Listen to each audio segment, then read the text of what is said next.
Hey guys, it's History Behind the Warrior, and today we're going to be talking about what has happened to Raven within the Injustice universe. Now, to give us all a better understanding of what has happened to this character, let's go to the very beginning, with the death of Lois Lane. Now, when she was killed off, a signal attached to her heart would go off, setting off numerous explosions in Metropolis, killing thousands of people, including Beast Boy and Kid Flash. Now, due to the devastation that was caused, a lot of tension grew in the superhero community. The lines of heroism and protection start to become more blurred. Now, with the devastation that was caused to the Teen Titan, many were grieving, including Raven. After losing her very close teammate Beast Boy, she was absolutely devastated, and due to the negative emotion she had felt, she needed to sought comfort in someone. But unfortunately, no one was actually kind of there for her, except her father Trigon. Through her negative emotions and his dark influence, she became a servant of her father, although this was something that was kept kind of in secret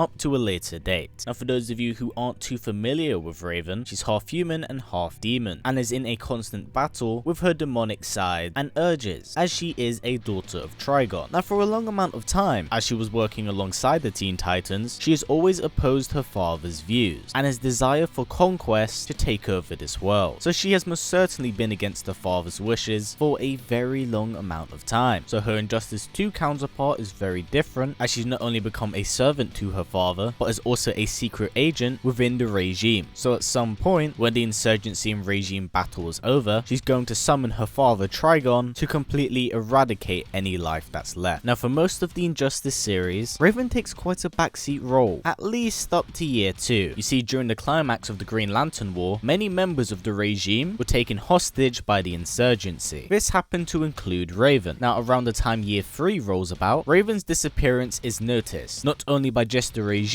but by John Constantine, who in fact brings this information to Trigon to in fact strike a deal with him. He's told by Constantine that it was Superman who was responsible for this, and that he will call upon the great deity when the time is right for him to reclaim his daughter, seeing as she is the catalyst for him to in fact merge with this reality. Now, Raven in the meantime is being kept in a pentagram that is rendering her unconscious. Now, at one point, she's able to enter her astral form and reach out to Clark for help, but by the time he arrives there to save her, she has already been transported somewhere else. It's only up until the end of the 3rd year of Injustice where she awakens from her slumber to bear witness a battle between Mr. Mxyzptlk and Trigon. Now, as reality is being torn apart, Raven would try and reach out to her father and help him in his battle, but before she had reached him, Dr. Fate had transported not only himself but Trigon and Mr. Mxyzptlk to a realm outside of space and time, something that was called the Void. So Trigon, for a long amount of time, is in fact gone. Now, with Trigon out of the picture, you'd think Raven would return back to normal, but instead, she grieves for her father and leaves the regime for the entirety of year 4. Now, she does return in year 5, where she causes a worldwide blackout to save Superman's public image, as at the time, he killed a bunch of people who were referred to as the Joker Gang. Now, after this, Raven does disappear until we see her within Injustice Gods Among Us, where she is vastly changed from her comic book counterpart. She's taken on a much more demonic appearance. Her skin has gone slightly red, her cape is more tattered and has raven feathers on it, her eyes have turned yellow much like Trigon's, and she has markings on her face. Her design alone shows how far she has strayed from her original timeline counterpart. Now, we first see her torturing Deathstroke alongside Cyborg, where they're trying to forcibly recruit Slade into their regime. It's only until Green Lantern appears to where this stops, as the two are defeated. She later appears during the battle on Stryker's Island, where she possesses Green Arrow and forces him to battle Batman. Now, after Green Arrow is defeated, she tries her own luck at the Caped Crusader, but is once again defeated. Now, she does resurface later on during the end half of the game, where she's confronted by Wonder Woman, who can tell from her appearance alone that she's just Trigon's servant, and Raven even says that the only reason she's with Superman is because it hastens Trigon's return. Now, much like the other previous battles in the story mode, she is defeated, and by the end of the game, although we do not see her in prison, it's implied that she has been taken into custody. But where does this leave us at Injustice 2? As we don't really get any references. However, she does appear and is referenced in Starfire's ending. Now, although DLC characters are very shaky in terms of canon, Martian Manhunter earlier this year was confirmed by the Injustice comic book writer to in fact still be alive within the Injustice universe. So I believe that this rule has in fact been applied also to Starfire, and in that case it does fit along well with what happens to Raven. Instead of me actually explaining it, I will allow her arcade ending to roll and fill fill you in on the details.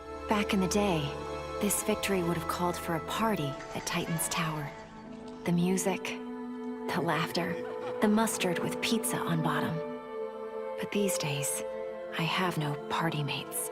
Raven became a servant of Trigon.